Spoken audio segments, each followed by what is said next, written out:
Shalom, selamat pagi Bapak Ibu Saudara yang dikasihi Tuhan. Selamat berjumpa kembali dalam Mutiha Hangoluan Renungan Harian pagi ini, Sabtu 30 Maret 2024. Dengan bacaan Alkitab dari Ulangan pasal 8 ayat yang pertama hingga ayat ke-10. Yang menjadi ayat renungan harian hari ini adalah Ulangan pasal 8 ayat 3, demikian firman Tuhan.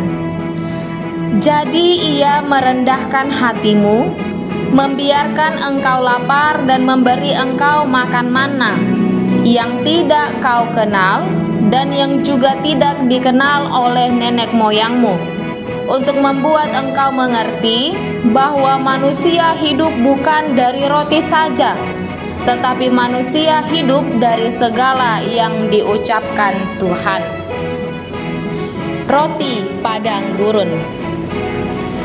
Apa reaksi orang ketika menghadapi rasa lapar dan belum menemukan makanan? Untuk sebagian orang, barangkali berkeluh kesah adalah jawabannya. Reaksi itu pula yang dilakukan oleh bangsa Israel setelah Musa memimpin mereka keluar dari tanah Mesir. Mereka mulai mengeluh dan berkata lebih baik mati di Mesir, namun perut kenyang karena di sana selalu tersedia daging di kuali dan makan roti sampai kenyang. Yang menarik, dalam nas hari ini tercatat Tuhan membiarkan mereka lapar sebelum memberikan manna. Allah terlebih dahulu membawa bangsa Israel memasuki padang gurun sebelum memasuki tanah perjanjian dengan beberapa tujuan. Pertama, orang Israel dibawa ke padang gurun untuk merendahkan hati mereka. Tanpa kerendahan hati, orang Israel tidak dapat menaati Tuhan. Mereka dibentuk di padang gurun, yakni tempat tanpa apapun, sehingga mereka bergantung hanya pada Tuhan saja. Tujuan selanjutnya bangsa Israel dibawa ke padang gurun agar mereka mengerti bahwa manusia itu hidup bukan hanya dari roti saja, tetapi juga dari firman yang Allah ucapkan. Mereka diberi makan mana, makanan yang tidak pernah mereka kenal dan tidak pernah ada di dunia ini. Makanan yang langsung datang dari Allah. Manna mengajarkan kepada bangsa Israel bahwa makanan jasmani pasti diberikan Tuhan sebagai bentuk pemeliharaannya atas alam semesta yang Ia ciptakan. Namun ada makanan yang lebih penting dari makanan jasmani, yaitu makanan rohani. Makanan rohani hanya bisa diperoleh dari firman Allah.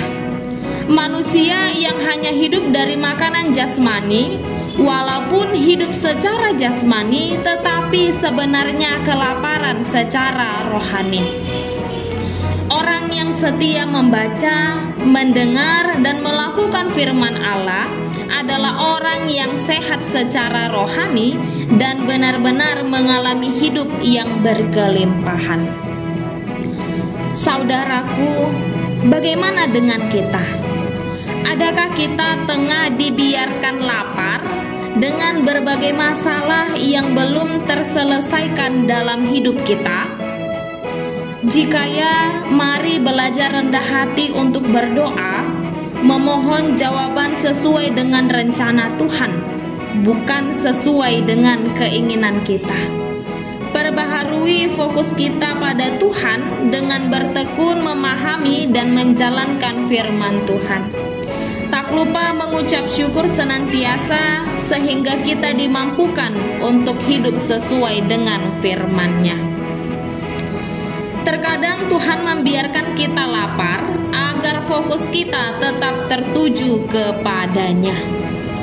Kita berdoa. Ya Tuhan, ajarlah kami untuk hidup dengan menghidupi firman-Mu, sehingga kami akan mendapatkan kehidupan yang sesungguhnya. Amin. Renungan harian hari ini ditulis oleh editor. Demikianlah renungan harian hari ini. Selamat beraktivitas. Tuhan Yesus memberkati. Shalom.